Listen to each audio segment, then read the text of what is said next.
It's a beautiful day. Sky falls, you feel like it's a beautiful day. So let it get away. Push Music, Environment, downtown Toronto, right across the country in America. U2 is here after playing a couple of shows in downtown Toronto. The tour. I want to talk to you guys about the tour and to play as many shows as you've played in your life and to try to go through the set list. I mean, invariably someone will be pissed because you don't play something. Someone's going to be ecstatic because you played the song that you haven't played in years. You know, is it a debate within the band where you say, oh, we're playing this song, and three guys go, the hell we are? It's really just about finding something we can play. You know, that's What you remember? Yeah, that's the thing, is remembering some of the old songs. You get the albums out and like listen in the dressing room, and there's the debate of like, is that an A or a F sharp? All that stuff. But we did Out of Control tonight, which is a song we haven't done for a long time. In fact, we've only played it twice in about 15 years. So you were like, rarely were you scared on stage getting into it, thinking, oh man, this is gonna suck. They're gonna start chanting "We're the Rolling Stones" if we get the words wrong and we miss a chord. It did kind of suck, actually, but in an extraordinary way. It was kind of interesting to play some of those tunes. You know, you got to go back to where you started sometimes to remember why you did this. For us, you know, making this album was either going to be our last album or the beginning of something. What are we on? It's like Let's Lassie's Make a Gone Deal? Home. But you know, that's our thing. You know, you won't get 2 crap albums in a row from us, and because we'll be the first to put the bullet in the head of the band, because you know we've just a lot of. You know, it's about self-respect at a certain point. It's a bit of a grudge match, actually. You know, With yourselves. Yeah, a little bit. It's just because you just feel that the obvious contour. I mean, if you're a photographer, or if you were a novelist, or a poet, or a painter, or a filmmaker, you'd just be getting the hang of things in your 30s. But most rock and roll bands are burnt out by their 30s. I like to think we're burning up. Realistically speaking, it's the Jesus lesson. Go away at 30, come back at 33, get your stuff together, and be ready to tackle the world. You said you'd never give 2 crap albums in a row. Did you guys sat together and say, that was one crap record, we can't have another one? Yeah, no, it's not. It's. Do you agree? It's usually Larry, yeah. We will not do. Yeah, no, because I wasn't sure which one you were saying.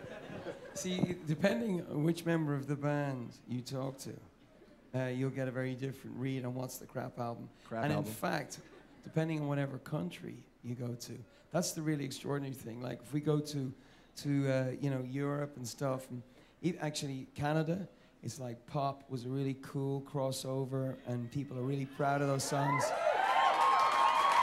And you know, but you just cross the border and people go, you must have been a bit sorry about that one, were you? And you say, well, they just think, you know, DJs are, I don't know, are, you know, for people of a different shade. I mean, it's a strange thing. Dance music is now breaking across the border, but it's been breaking here for years. It's been breaking when we, you know, in the UK and in Ireland for years, and it's not, you know. So it's all about the cultural context sometimes. What's in the band? What's the crap record to you? It's all relative. You got to understand. So I don't think we've made a crap record, but.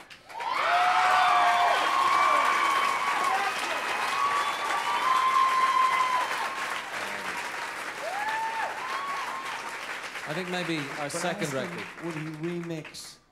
He would remix, if you let him, every single track that we have recorded. So I think maybe our second record was the most difficult to make because we had the least amount of time and had the least number of songs going in. So that's the one that probably I'd like to do the most to. But even the latest record, you know, there's stuff on there I'd love to change. Particularly the songs we've been playing live. Watch because him, now he's going on.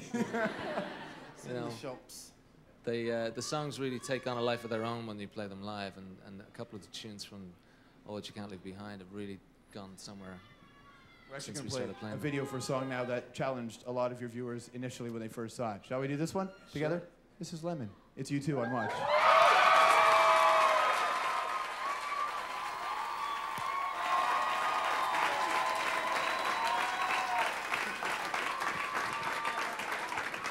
There's it. Lemon, you two on Watch. When we look at home through our photo albums and we look through our old high school yearbooks, we have the real benefit of laughing at ourselves, but it's in our living room, and really it's only maybe a new person you met you have to deal with. When you look back at a video and you laugh when you see a certain scene, you go, oh yeah, oh wait, everybody's here.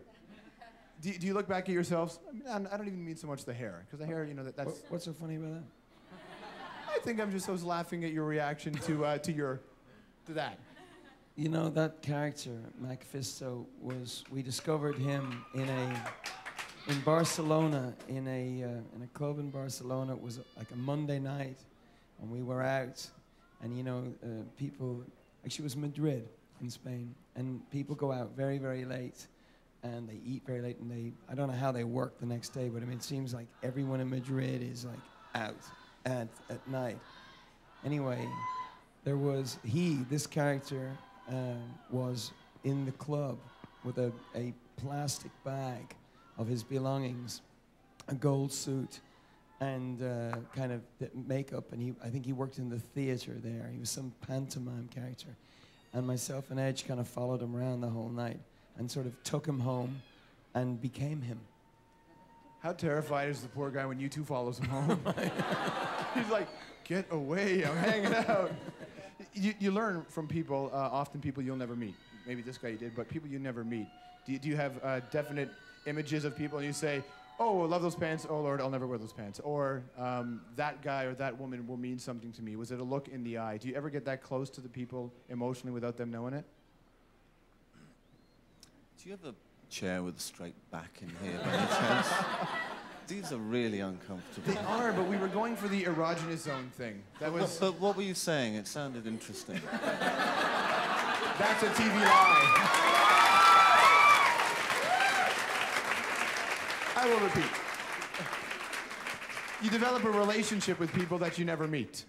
In some ways, it could be very pure because... And then you leave the next morning. Yeah. Do you at least leave them cab fare, I guess? You don't even have to get that way. But do you ever take things from people in that respect and they don't know that, hey, that is an inspiration? I'm a bass player. I don't worry about stuff like that. That's a singer question. We'll go to the singer after the break. More with you two in just a bit.